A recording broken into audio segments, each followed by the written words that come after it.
Doctor Singhal, आप fit Udaipur में आज हमारे मेहमान हैं।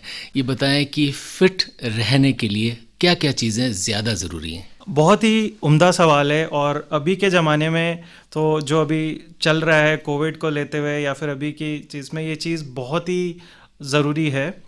सबसे पहले फिट रहने के लिए मैं मानता हूँ दो चीज़ें सबसे ज़रूरी है। एक तो आप क्या खा रहे हैं और जो आप खा रहे हैं उसको आप कैसे गंवा रहे हैं। तो खाने के लिए मैं मानता हूँ 80% जो आपका वज़न है या फिटनेस है, 80% आप क्या खा रहे हैं उस पर डिपेंडेंट है और 20% आप क्या एक्सरसाइज कर रहे हैं उस पर। तो सुबह का खाना जो है या ब्रेकफास्ट है वो आप उत्तम तरीके से लें, जो आपका बैलेंस डाइट है।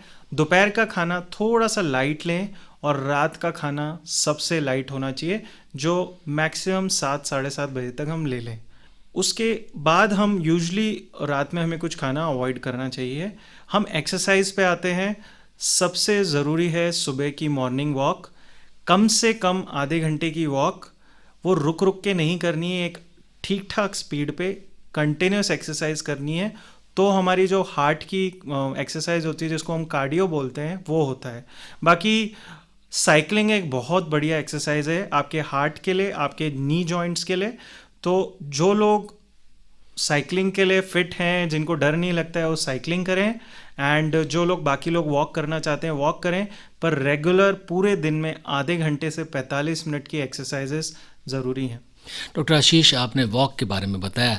कोविड-19 में बहुत सारे लोग घर से बाहर जाने में डरते हैं, अभी भी बहुत सारे लोग वॉक के लिए बाहर जाने में डरते हैं। ऐसे में वे क्या करें?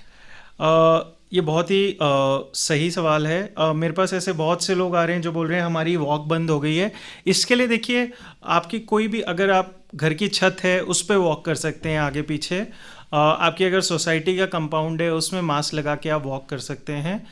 और अगर जो भी कम भीड़ भाड़ वाली जगह हैं, जैसे अगर जो नवरत्न एरिया में वहाँ पे कोई रोड है या फतेह सागर या वहाँ रोड पे भी कम भीड़ वाली जगह में आप जा सकते हैं और मास्क और सोशल डिस्टेंसिंग का पालन करें। हाँ, जो बुजुर्ग लोग हैं जिनको डायबिटीज़ बीपी वो है, वो यही कोशिश करें कि घर में ही, घर के आसपास जहाँ भीड़ कम हो वहाँ पे मास्क लगा के या फिर सोशल डिस्टेंसिंग के तहत वॉक करें। पर वॉक जरूर करें। छत या फिर वरांडा भी इसके लिए उपयुक्त है। फिट उदयपुर में हमारे मेहमान डॉक्टर आशीष सिंघल। डॉक्टर सिंघल, आपसे जानना चाहूँगा कि वॉक आपने बताया बहुत ही अनिवार्य है, लेकिन आपने देखा होगा कि महिलाएं ख़ास तौर पर उनका ये एक्सक्यूज़ भी होता है और उसके पीछे एक जेन्युइन रीज़न भी होता है कि वो घर के काम किया करती हैं। तो वो कहती है कि हम जब 5 घंटे 6 घंटे 7 घंटे, और बच्चे होते हैं उनके काम ज़्यादा बढ़ जाते हैं, ऐसे में हमें वॉक का समय नहीं मिलता। वे क्या करें? देखिए, अपना शरीर है तो समय तो निकालना पड़ेगा। जो वो किसी भी तरीके से, अगर आप कोई टीवी पे ज़्यादा समय दे रहे हैं या कोई भी, ऐसा तो नहीं है कि 24 घंटे हम काम कर रहे हैं। आधा घंटा अगर आप जो रेगुलर आपका काम शुरू है या तो उससे पहले या शाम में आधा घंटा, मेरी गुजारिश है आप अपने शरीर को ज़रूर दें। हो सकता है आप आधे घंटे जो आपस में बतियाते हैं या फिर टीवी देखते हैं उसको हम कम कर दें, या फिर अगर आप ज़्यादा सो रहे हैं तो उसको थोड़ा कम करें। पर आप देखिए, मैं वापस वही बोल रहा हूँ, घर का काम जो होता है कई बार वो आपकी कैलोरीज तो बंद कर रहा है, पर वो आपकी एक्सरसाइजेज नहीं है। अगर आप यहाँ से किचन चले गए, वो सिर्फ 10 मीटर है या 20 मीटर है, वो एक साथ एक्सरसाइज नहीं होगी। ठीक है, तो घर का काम अगर आप झुक के झाड़ू पोछा लगा रहे हैं, वो आपको और आपकी कमर पे लोड दे रहा है। ठीक है, तो वो कैलोरीज कम कर रहा है पर वो एक्सरसाइज नहीं है, वो और लोड है आपके शरीर पे। तो मेरा मानना है वॉक है या फिर घर पे आप चाहें 10-15 मिनट लगा के योगा करें, जिसमें बहुत सारी एक्सरसाइज हैं, आजकल तो टीवी पे भी उपलब्ध है सब योगा। पर अपने शरीर को आधा घंटा देना ज़रूरी है। इसका मैं एक और रीज़न बताता हूँ। जब आप सुबह वॉक करते हैं या फिर योगा करते हैं, हमारी बॉडी में एंडोर्फिन्स नाम के हार्मोन्स रिलीज़ होते हैं जो हमारे मन को बहुत एनर्जेटिक रखते हैं, हमारे को खुश रखते हैं पूरे दिन में। तो आजकल की स्ट्रेस वाले ज़माने में हमको खुश रहना बहुत ज़रूरी है। आप घर पे या 5-6 घंटे काम करेंगे, उससे आपका स्ट्रेस कम नहीं होगा बल्कि स्ट्रेस और बढ़ता है। तो अपने शरीर को मेंटली और फिजिकली फिट रखने के लिए वॉक या फिर योगा बहुत ज़रूरी है। यह रेडियो लेक्सिटी और डॉक्टर आशीष सिंघल हमारे मेहमान हैं। आप फिट उदयपुर प्रोग्राम सुन रहे हैं इस वक्त। डॉक्टर आशीष सिंघल, वे लोग जो व्यायाम नहीं करते और उनके पास नए नए बहाने होते हैं, उन्हें क्या कहेंगे? कुछ नहीं सर, जब अभी तो बॉडी जिनकी यंग होती है उनको तो कुछ प्रॉब्लम नहीं होती। ये सब लोग हमारे पास 35 से 40 साल से आने शुरू हो जाते हैं। कमर दर्द, घुटना दर्द, हाथ पैर दर्द करने लगता है, और फिर कई लोगों का वज़न भी इतना बढ़ जाता है कि उनको हम बोल बोल के थक जाते हैं कि वज़न कम करें, पर उनका मन ही नहीं कर पाता है। तो मेरा ऐसा मानना है, जो अभी भी समय है, जो बिल्कुल व्यायाम नहीं कर रहे हैं, लेकिन प्लीज़ जागिए। इनमें से कुछ लोगों के पास बड़े अच्छे एक्सक्यूज़ होते हैं, ये कहते हैं जैसे कि मैं व्यायाम करता हूँ, या पड़ोसी जो व्यायाम करता है देखिए उसको हार्ट अटैक आ गया, लेकिन एक व्यक्ति जो दिन भर आराम करता है देखिए वो बिल्कुल स्वस्थ है, 80 साल जी गया। इस तरह के बहुत सारे तर्क देखने को मिलते हैं। इस बात का मैं जवाब देता हूँ सर। हेलमेट पहनना और ना पहनने में यही है, हेलमेट पहन के अगर हम गाड़ी चलाते हैं और एक्सीडेंट होता है तो हमारे सर पे चोट लगने के चांसेस कम हैं। बिना हेलमेट पहने गाड़ी चलाएंगे तो पक्का चोट लगेगी। तो 1 या 2% लोग जो बिना हेलमेट के भी बच जाते हैं, ये नहीं है कि उसकी किस्मत, मतलब वो सिर्फ किस्मत का ही खेल है कि उसको नहीं हुआ। जो आप कह रहे हैं कि जो बहुत व्यायाम कर रहा था उसको भी हार्ट अटैक आ सकता है, देखिए वो सबको हो सकता है, पर जो बाकी के 99 लोग व्यायाम करके फिट हैं उनके बारे में सोचिए। 1% लोग जो व्यायाम करके जिसको हो गया, हो सकता है उसको और किसी वजह से हुआ हो, सिर्फ उनका एग्जाम्पल देके एक्सक्यूज़ मत दीजिए। देखिए सबको पता है फिट रहेंगे तो ही हिट रहेंगे और चलते रहेंगे। रेडियो लेक सिटी में फिट उदयपुर में हमारे मेहमान डॉक्टर आशीष सिंघल। डॉक्टर सिंघल, बहुत बार देखा गया है कि जो दर्द होते हैं ख़ास तौर पर भारत में और महिलाओं में ख़ास तौर पर कमर दर्द, और कमर दर्द अब एक ऐसी चीज़ हो गई है कि कोई आदमी बताए कि उसे नहीं है तो आपको आश्चर्य होता है, यानी ये एक आम सी समस्या हो गई। बताएं कि क्या कारण है, क्या ये आनुवंशिक होता है या हमारे कुछ बैठने उठने के तरीके से इसका ताल्लुक है, या फिर और कुछ दूसरे कारण भी होते हैं खाद्य संबंधी? बिल्कुल, इसमें बहुत सारे कारण हैं। पहला जो आपने बोला कि मैं ऐसा मानता हूँ कमर का दर्द कभी ना कभी हर एक आदमी में हुआ होगा, या तो हो रहा होगा या होने वाला होगा। कमर दर्द एक आदमी की ज़िंदगी में सबको कभी ना कभी होता ही है। इसके बहुत सारे कारण हैं। सबसे मुख्य कारण है हमारा वज़न ज़्यादा होना, क्योंकि जो भी हमारी बॉडी का वेट है या जो पेट का वेट है वो हमारी कमर पे उठाती है। कमर जो स्पाइन है वो हमारा वेट उठाती है, तो ये एक मुख्य कारण है। सेकंड, व्यायाम नहीं करना। व्यायाम नहीं करने से एक तो हमारा वेट बढ़ता है, सेकंड जो हमारी बैक मसल्स हैं, जो कमर की मसल्स हैं, जो सारा स्ट्रांग होना चाहिए, वो भी कमज़ोर रहती हैं। तीसरा, हमारे बैठने का पोस्चर। आजकल आपने देखा है जो बच्चे हैं या बड़े भी हैं, लेट के टीवी देख रहे हैं या लेट के पढ़ाई कर रहे हैं या गेम्स खेल रहे हैं आगे झुक के या पीछे झुक के, वो भी हमारी स्पाइन पे बहुत लोड दे रहा है।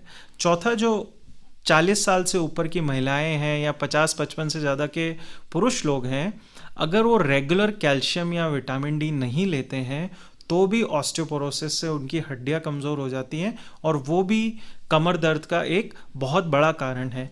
आनुवांशिक कारण जो है वो बहुत ना के बराबर हैं। वो कुछ जैसे गठिया रोग होते हैं जो आनुवांशिक तौर पे मिलते हैं, या फिर कई लोगों में कोई माइनर जेनेटिक डिजीज़ है उससे होते हैं, पर इसके रीजंस बैक के दर्द के लिए बहुत कम है, बाकी रीजंस बहुत हैं। क्या हमारा सोना, सोने का पोस्चर, इसका भी हमारे कमर दर्द में, या हमारा बिस्तर, इसका भी हमारे कमर दर्द में कोई योगदान होता है? बहुत बहुत बड़ा योगदान है।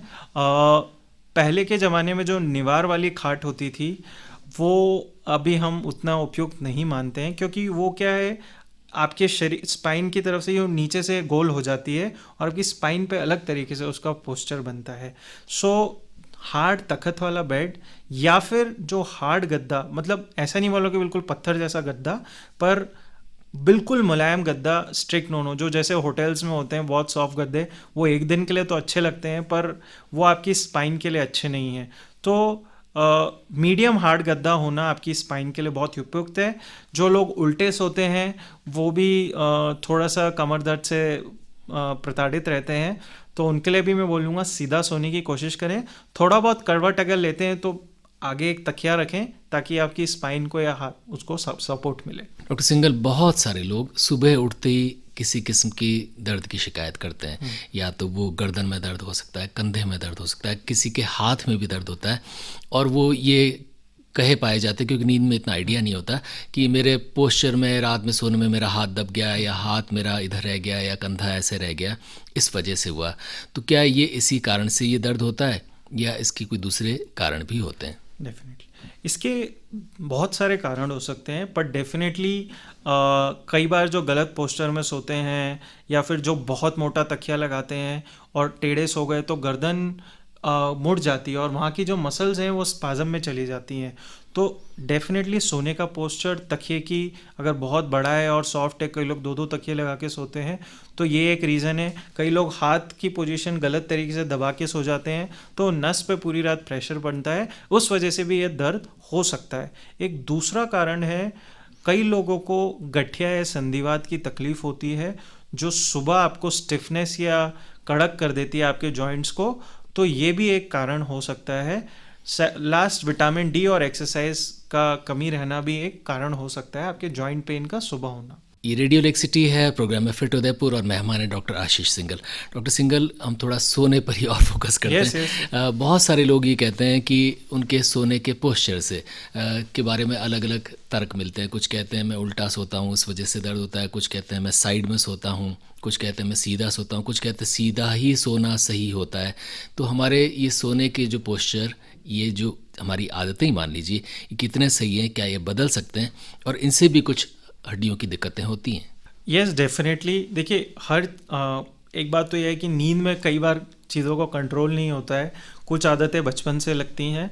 हाँ, जैसे जिनको कमर का दर्द है उन्हें सीधे सोने की कोशिश करनी चाहिए, जिनको गर्दन के दर्द रहते हैं उन्हें पतला तकिया या फिर बेडशीट फोल्ड करके सीधे सोने की आदत डालनी चाहिए। अब इसमें कैसे प्रिवेंट करें कि वो मुड़ नहीं जाए रात में, तो आप साइड में एक तकिया लगा सकते हैं, तो आप शायद रुक जाएंगे मुड़ने से। कई लोगों को कमर में एक दूसरे टाइप का दर्द या फिर कूल्हे का दर्द होता है, उन लोग को पैरों के नीचे तकिया लगाने की ज़रूरत होती है। जिनको कई लोगों को पैरों में सूजन होती है, उन लोगों को भी सीधा सोना चाहिए और पैरों में नीचे, दोनों पैरों के नीचे एक तकिया रखना चाहिए ताकि वो सूजन कम हो सके। बाकी गर्दन के दर्द डेफिनेटली टेढ़ा सोने और गर्दन बिल्कुल उल्टा सोने से बढ़ जाते हैं, जो एक मुख्य कारण है सर्वाइकल स्पॉन्डिलोसिस का दर्द होने से। उल्टा सोने से कई बार शोल्डर भी, जो आपका कंधा है, वो भी अपनी बॉडी के नीचे दब जाता है और वो भी मुख्यतः आपके दर्द के कारण रहते हैं। तो यूजुअली उल्टा सोना तो किसी भी चीज़ में फ़ायदेमंद नहीं है, अनलेस आपके पीछे कोई घाव हो गया है, कुछ हो गया है, उसमें हम बोलते हैं। बाकी अदरवाइज़ उल्टे सोने के ऐसे कुछ खास फ़ायदे नहीं हैं। डॉक्टर सिंघल, थोड़ी सी बात तकिए की भी करें। तकिए के बारे में अलग अलग तर्क आते हैं, जैसा कि आप खुद जिक्र कर रहे थे, कुछ लोग 2 तकिया लगा लेते हैं, कुछ कहते हैं रुई का तकिया ही हमारे लिए सही रहता है, कुछ आजकल फोम के तकिए लगाते हैं, कुछ कहते हैं ऑर्थोपेडिक आजकल तकिए वो भी आने लग गए हैं। बताएं, तकिया लगाना ही चाहिए और लगाएं तो कैसा लगाएं, किस हिसाब से लगाएं, और सोएं तो कैसे सोएं उस पर? सही बात। सो डेफिनेटली देखिए, विदाउट तकिया भी सोना थोड़ा सा गड़बड़ हो सकता है, क्योंकि आपकी गर्दन पीछे की तरफ झुक जाती है। तो एक उपयुक्त तकिया होता है 4 से 5 इंच, मैक्सिमम 6 इंच का, और वो आपकी गर्दन के नीचे तक आए। बहुत ज़्यादा मुलायम तकिया का कोई फ़ायदा नहीं है, वो दब जाएगा, आपकी गर्दन पीछे की तरफ चली जाएगी। तो आजकल जो थोड़े से हार्ड गद्दे आ रहे हैं, जिनमें या तो जेल है या मेमोरी फोम है, वो बेटर रहते हैं। बहुत ज़्यादा हार्ड भी आपके लिए नुकसानदायक है, वो आपकी स्पाइन पे या सर पे प्रेशर करके आपको हेडेक दे सकते हैं। और 2 तकिए तो स्ट्रिक्ट नो है। जिन लोगों को 2 तकिए की ज़रूरत पड़ रही है, उनकी गर्दन बहुत स्टिफ है, उन लोग को एक्सरसाइजेस की ज़रूरत है डेफिनेटली। तो ये मेरा टेक है, आप उपयुक्त तकिया जितना पतला हो सके वो, और उपयुक्त, ना ज़्यादा मुलायम ना बहुत ज़्यादा हार्ड, जेल फोम के तकिए जो आजकल आते हैं वो बेटर रहते हैं, क्योंकि वो आपके हिसाब से ही दबते हैं या उतने होते हैं आपकी हाइट के हिसाब से। रुई के गद्दे धीरे धीरे बिल्कुल दब जाते हैं और आपको उनसे खास फ़ायदा नहीं होता। ये रेडियो लेक्सिटी है, हमारे मेहमान है डॉक्टर आशीष सिंघल, आप अस्थि रोग विशेषज्ञ। डॉक्टर सिंघल, जाते जाते संक्षेप में तमाम लोगों को क्या कुछ टिप्स देंगे कि कोविड के संकट काल में वे, उनकी हड्डियां, उनका पूरा बदन स्वस्थ रहे? यस, सो सबसे पहले मैं खुद एक कोविड वॉरियर हूँ, मेरे को खुद को एक कोविड हो चुका है। सबसे पहले सोशल डिस्टेंसिंग रखें, मास्क का ध्यान रखें, हाथ को हमेशा साफ रखें, व्यायाम बंद नहीं करें। देखिए, कोविड हुआ है, कोविड का ज़माना है, पर इसका मतलब ये नहीं है कि आप व्यायाम का ना करने का रीज़न बनाएं। सोशल डिस्टेंसिंग की पालना करते हुए जहाँ भी संभव हो वहाँ एक्सरसाइजेज ज़रूर करें। अपना आहार जो है उसे पौष्टिक रखें। विटामिन डी, विटामिन सी और कैल्शियम के सप्लीमेंट्स रेगुलर अपनी डाइट में रखें। जो लोग साइकिलिंग कर सकते हैं वो साइकिल करें। ये मेरे आपके लिए सलाह है। और लास्ट, जिसको भी सिम्टम्स आए कोविड के, वो प्लीज़ उचित दूरी बना के रखें। ऐसा मत सोचें कि आपको तो हो गया और किसी को नहीं हो सकता। जिन लोगों की जान जा रही है, आप हो सकता है आपके फैमिली मेम्बर्स की न जाए पे किसी और की जान जा सकती है अपनी लापरवाही से, वो ना होने दें। और प्लीज़ प्लाज्मा डोनेट करें। Thank you.